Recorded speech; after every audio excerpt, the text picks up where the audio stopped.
السلام علیکم ورحمۃ اللہ وبرکاتہ۔ الحمد للہ حمدا کثیرا طیبا مبارکا فی، اللهم صل علی محمد وعلى آل محمد كما صليت على إبراهيم وعلى آل إبراهيم إنك حميد مجيد، اللهم بارك على محمد وعلى آل محمد كما باركت على إبراهيم وعلى آل إبراهيم إنك حميد مجيد، رب اشرح لي صدري ويسر لي أمري واحلل عقدة من لساني يفقه قولي، رب یسر ولا تعسر وتمم بالخیر۔ جی پڑھیے جی۔ وکل انسان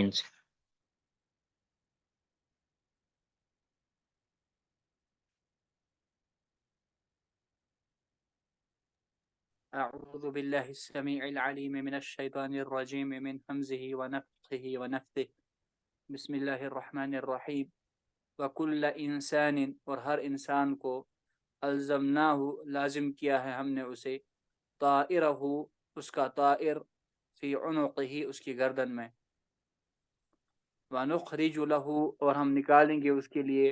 یوم القیامت قیامت کے دن کتاباً ایک کتاب یلقاہ منشورا جس کو وہ ملے گا اس حال میں کہ وہ کتاب پھیلائی ہوگی۔ جی پھیلی ہوئی ہوگی۔ تو اس جگہ پہ دو باتیں ذکر کی ہیں، ایک ہے کل انسان الزمناہ طائرہ فی عنقہ، کہ ہم نے انسان کو لازم کر دیا ہے اس کی گردن میں اس کا طائر۔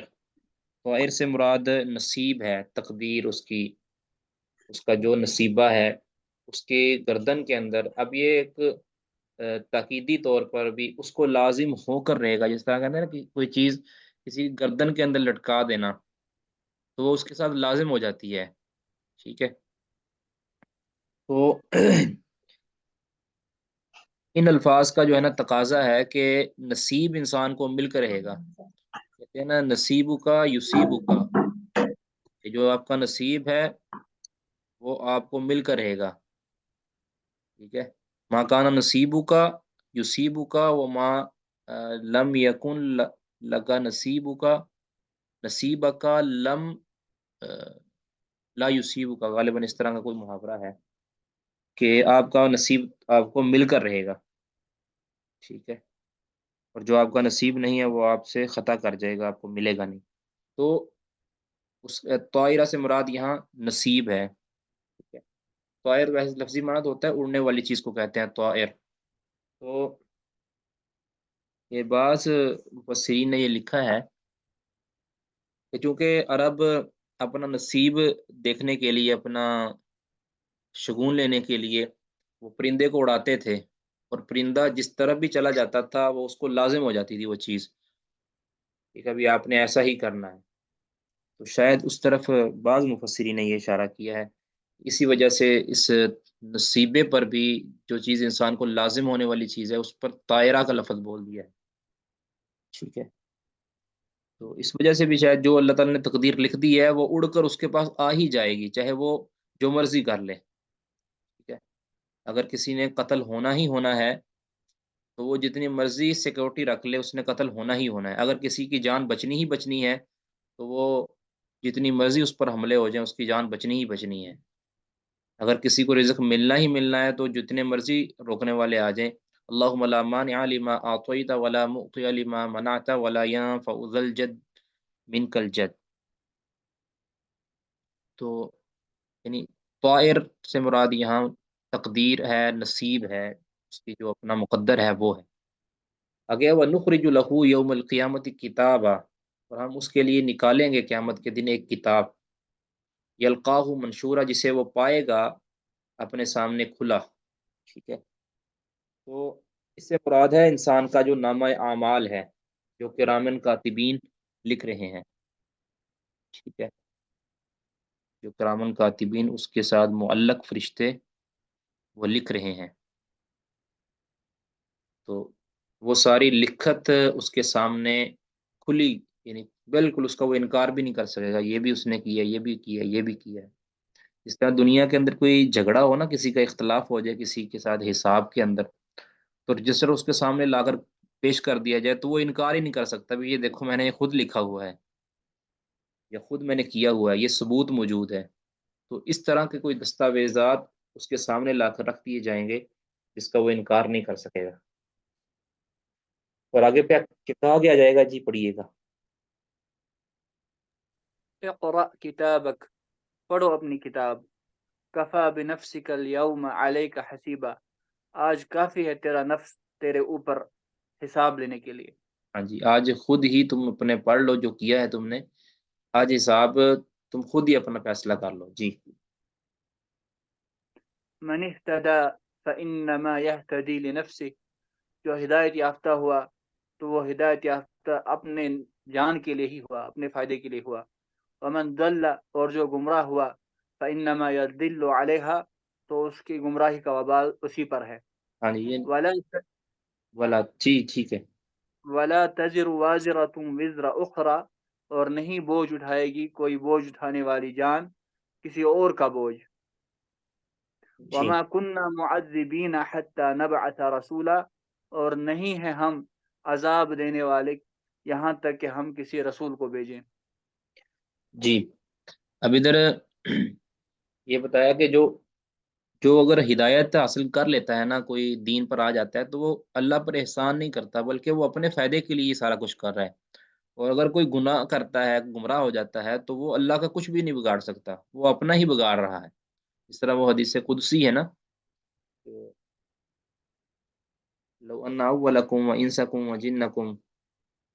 ٹھیک ہے، لو ان اولکم و آخرکم و انسکم و جنکم کانوا علی اتقى قلب رجل واحد منکم لا یزید ذلك فی ملکی شیئا ولو ان اولکم و آخرکم و انسکم جنکم کانوا افجر قلب رجل واحد منکم لم ينقص ذلك من ملکی شیئا، ٹھیک ہے، یہ کہ نہ کسی کے نیک ہونے سے، ہدایت یافتہ ہونے سے اللہ کی ملک کے اندر اضافہ ہوگا اور نہ ہی کمی ہو سکتی ہے، تو اللہ کو کوئی اس کا فائدہ یا نقصان نہیں ہے، فائدہ یا نقصان خود اس کے اپنے نفس کو ہے۔ اگلی بات ہے کہ ولا تزر وازرۃ وزر اخرى، کوئی جان کسی کا بوجھ نہیں اٹھائے گی، ٹھیک ہے، کیونکہ عام طور پہ یہ جو کہتے ہیں نا، یہ پیر فقیر جو ظالم و ذل، کہ بھی میں تمہیں بخشوا دوں گا، تمہارے گناہ میرے ذمہ، ویسا کچھ نہیں ہوگا۔ قیامت کے دن کسی کا بوجھ کوئی بھی نہیں اٹھا سکتا، جس نے جو کیا ہے وہ خود اس کا حساب دینے والا ہے، جو وہ گناہ کر رہا ہے، جو وہ نیکیاں کر رہا ہے، سارا کچھ اس کے حصے میں آئے گا۔ اچھا، بسا اوقات ایسے ہوتا ہے کہ جس طرح دوسری احادیث وغیرہ کے اندر بھی ہوتا ہے کہ اس طرح ہم نے پڑھا تھا، صحیح مسلم میں ہی پڑھا تھا ہم نے، اور بخاری کے اندر بھی وہ ہے کہ ان المیت لیعذب ببعض بکائی اہلہ علیہ، ٹھیک ہے، کہ بعض رونے والوں کی وجہ سے، نوحہ کرنے والوں کی وجہ سے میت کو عذاب ہوتا ہے، تو اس سے تو یہ ثابت ہو رہا ہے کہ کسی کے گناہ کا بوجھ کسی کو اٹھایا جائے، کوئی اور اٹھا رہا ہے، تو اس میں ہم نے وضاحت کی تھی کہ اس سے مراد مطلق نہیں ہے، بلکہ وہ میت ہے کہ جو نوحہ کو جائز سمجھتا تھا یا نوحہ کا حکم دیتا تھا، نوحہ کا حکم دیتا تھا، یا اس کے ذمہ جو ایک تھا فرض کہ اپنی اولاد کو اس نوحہ خانی سے منع کرتا، اور لیکن وہ اس کو منع نہیں کر کے گیا، تو دراصل جو اس کو عذاب ہو رہا ہے وہ اپنے ہی عمل کا عذاب ہو رہا ہے، اپنی کوتا۔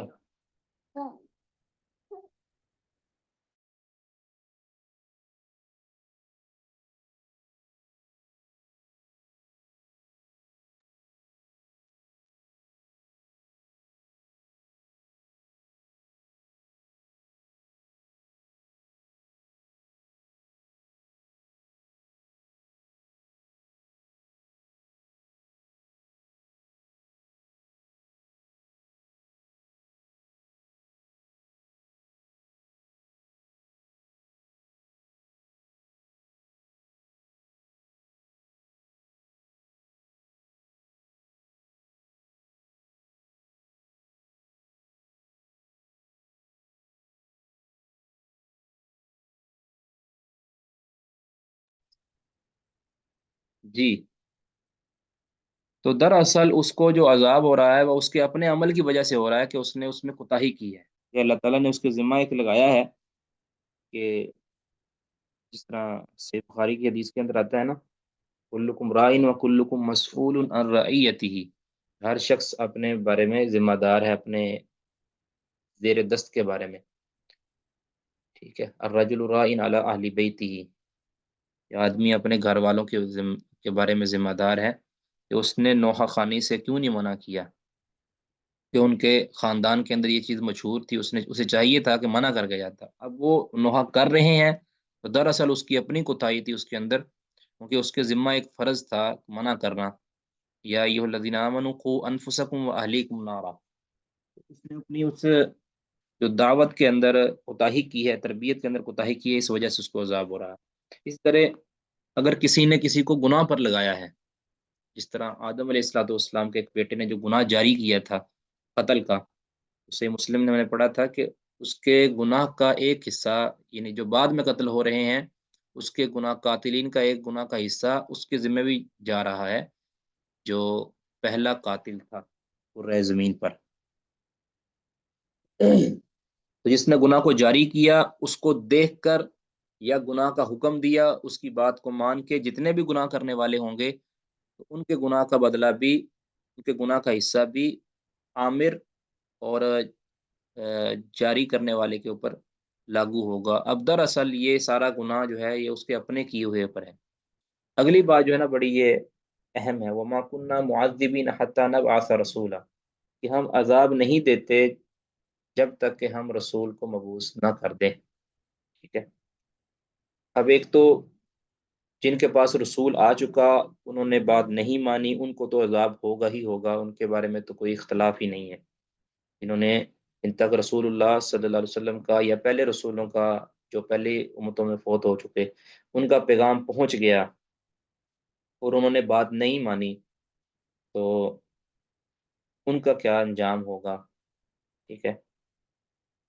وہ تو بالکل واضح ہے کہ وہ جہنم میں جائیں گے، جو اللہ اور اللہ کے رسول کی بات کے منکر ہیں۔ اب اختلاف ہے ان لوگوں کے بارے میں کہ جو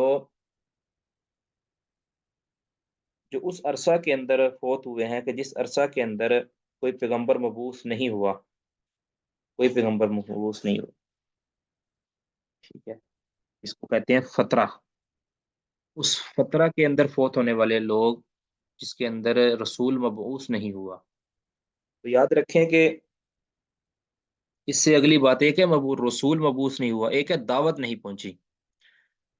اگر کسی امت کے اندر رسول مبعوث نہیں ہوا، یعنی ڈائریکٹ رسول نے آ کے ان کو پیغام نہیں دیا، وہ بھی پیغام دیا اور اس نے نہیں مانا، وہ بھی مجرم ہے، اور جس کو رسول کے کسی متبع نے، کسی مخلص مسلمان نے اس کو پیغام سنا دیا، جس طرح آج کے دور کے اندر ہمارے ملک کے اندر آ کے کوئی بندہ کہے کہ بھی رسول اللہ صلی اللہ علیہ وسلم کا یہ پیغام ہے، اور اگر کوئی نہیں مانتا، کسی غیر مسلم کو دعوت پیش کرتا ہے اسلام تو وہ نہیں مانتا، تو وہ مجرم ہے، اس کے اوپر بھی اللہ رب العزت کا عذاب ثبت ہوگا۔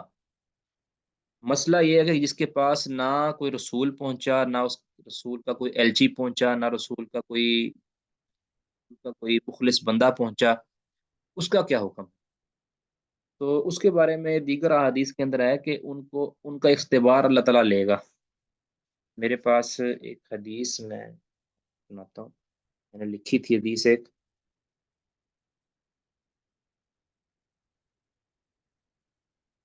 اللہ تعالیٰ ان کا اختبار لے گا قیامت کے دن، اور ان کو جو ان کا انجام ہوگا اللہ تعالیٰ ان کو پھر اس کے مطابق صلہ دے دے گا۔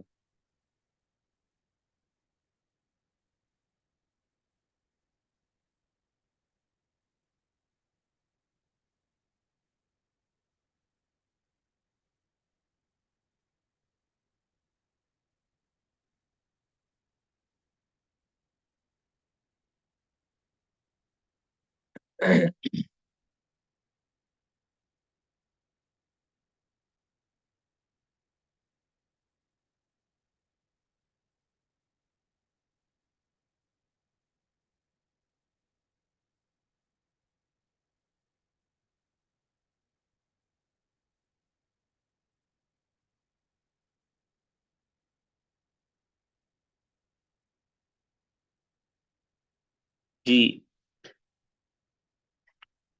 وہ ہے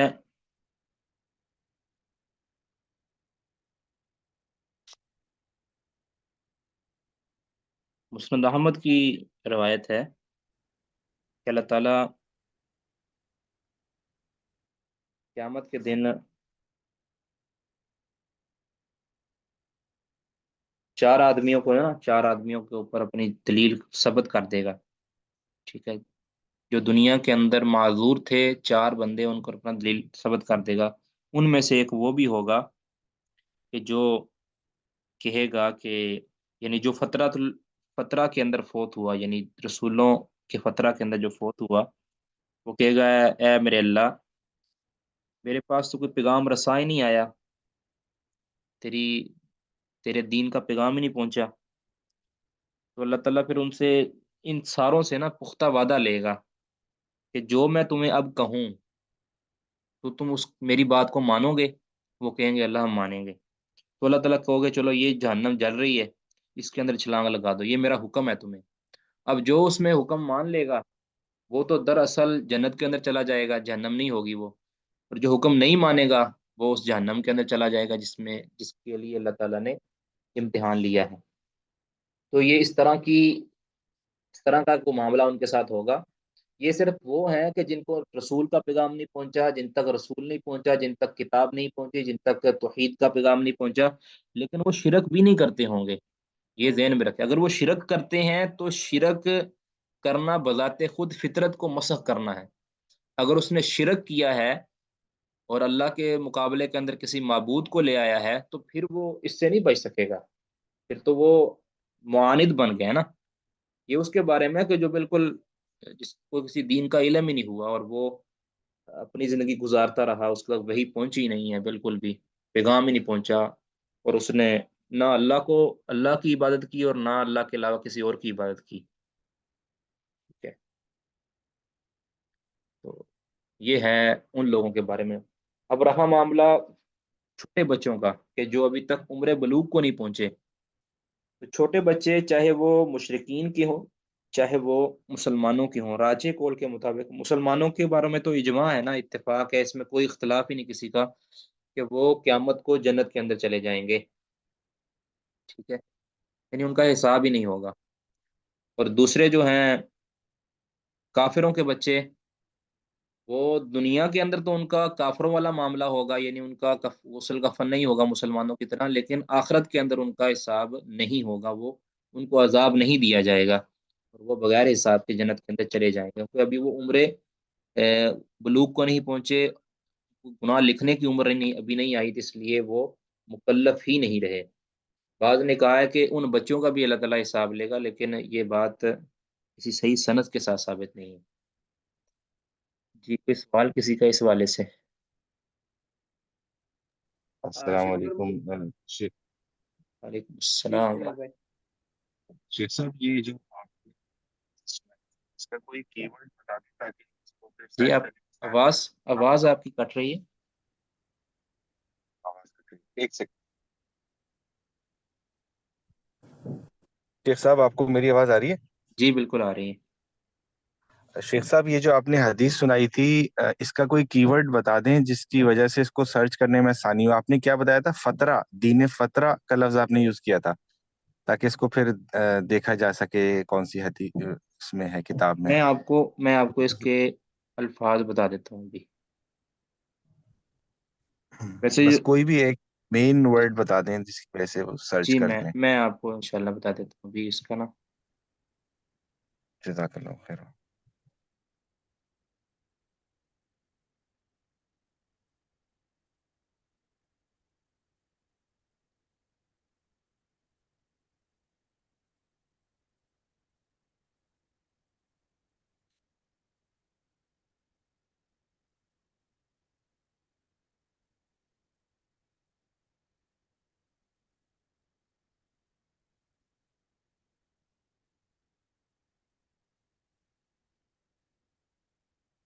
میں انشاءاللہ نا وہ پوسٹ کر دیتا ہوں ادھر، وہ میں پوسٹ کر دوں گا ابھی ادھر، مجھے نا ابھی وہ دوسرے لیپ ٹاپ کے اندر وہ میں نے لکھی ہے، میں آپ کو پوسٹ کر دیتا ہوں، لیکن وہ اس کا حوالہ یہ مسند احمد وغیرہ یا نا دیگر کتابوں کے اندر بھی ہے وہ روایت۔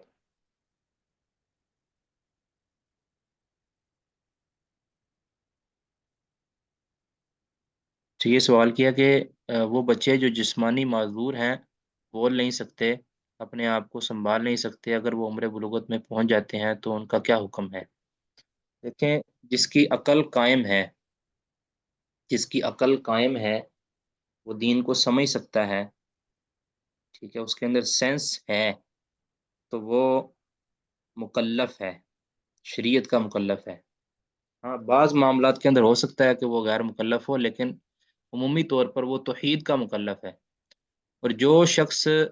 عقل نہیں رکھتا، شعور نہیں رکھتا، وہ پاگل پن کے اندر یا مجنون ہے، وہ بندہ مکلف نہیں ہے، وہ غیر مکلف ہے۔ اور وہ اگر وہ توحید کے متعلق یعنی توحید کے اوپر نہیں ہے تو پھر وہ اللہ تعالیٰ اس سے حساب نہیں لے گا، کیونکہ وہ غیر مکلف ہے، ٹھیک ہے۔ اسی طرح ہاں، یہ ہے کہ اس کو سمجھانے والا اگر کوئی ہو یا اس کو شرک سے باز رکھے تو یہ بہتر ہے، لیکن وہ غیر مکلف ہے کم از کم۔ باقی جو گونگے ہوتے ہیں ان کو بھی چاہیے نا کہ کچھ نہ کچھ سیکھنے کی کوشش کریں، نماز کا طریقہ سیکھ لیں۔ ٹھیک ہے، کچھ امور کے اندر ان کو استثناء حاصل ہوتی ہے کہ وہ بول نہیں سکتے، لیکن یہ نہیں ہے کہ وہ بالکل ہی غیر مکلف ہے۔ لا یکلف اللہ نفسا الا وسعها، اپنی وسعت کے اندر وہ مکلف ہے، اپنی وسعت سے بعد وہ مکلف نہیں۔ جی جی، تاجور صاحب آپ سوال کر رہے تھے کوئی؟ شیخ صاحب یہ کفار کے جو بچے ہیں، تو شیخ صاحب آپ نے جو بلوغت کی بات کی، شیخ صاحب یہ اگر ان میں مطلب سن تمیز سے فرق ہوگا یا بلوغت سے فرق ہوگا؟ جی، یہ بلوغت سے ہی فرق ہوگا، کیونکہ ابھی تک اس کے گناہ لکھے نہیں گئے نا۔ سن تمیز گرچہ کسی حد تک وہ معتبر ہوتی ہے، لیکن اس عمر کے اندر اس کے گناہ لکھے نہیں جاتے۔ تو جس عمر کے اندر گناہ نہیں لکھے جاتے تو اس عمر کے آنے سے پہلے جو ہے اس کو مکلف نہیں ٹھہرایا جائے گا، اور نہ ہی اس کو شرعی احکام کا پابند کیا جائے گا، اور نہ ہی اس کی بنیاد پر اس کے متعلق فیصلہ دیا جائے گا۔ گرچہ بعض اہل علم نے یہ بات کہی ہے، سن شعور کی بھی بات کی ہے، اور بعض نے پھر بلوغ کی بات کی ہے۔ بارگاہ پھر اس کے متعلق نا رسول اللہ صلی اللہ علیہ وسلم سے بھی مختلف طرح کی حدیث آتی ہیں، تو وہ اسی پر معمول کیا گیا کہ نبی صلی اللہ علیہ وسلم کو جب تک اس بارے میں پوری طرح آگاہ نہیں کیا گیا تھا، تب تک نبی صلی اللہ علیہ وسلم نے اس کو زمرہ مشرکین میں خیال کیا، لیکن آپ نے اس کے بارے میں یہ نہیں کہا کہ وہ عذاب دیے جائیں گے، آپ نے یہ فرمایا کہ یہ مشرکین کے بچے ہیں تو مشرکوں کے ساتھ ہی ان کو ملایا جائے گا نا۔ تو اس میں تطبیق بعد نے یہ بھی دی ہے کہ یہ جو نبی صلی اللہ علیہ وسلم نے فرمایا نا کہ مشرکوں کے ساتھ ملایا جائے گا، یہ دنیاوی معاملات کے اندر ان کو مشرکوں کے ساتھ ملایا جائے گا، اخروی معاملات کے اندر ان کا بارے میں وہ حکم ہے جو آپ صلی اللہ علیہ وسلم نے بعد میں فرما دیا۔ اس کے اوپر ایک مضمون بھی ہے انشاءاللہ، وہ بھی آپ کو ارسال کر دیں گے، مشرکین کے بچے، اس نام سے شیخ امن پوری صاحب کا ایک مضمون ہے۔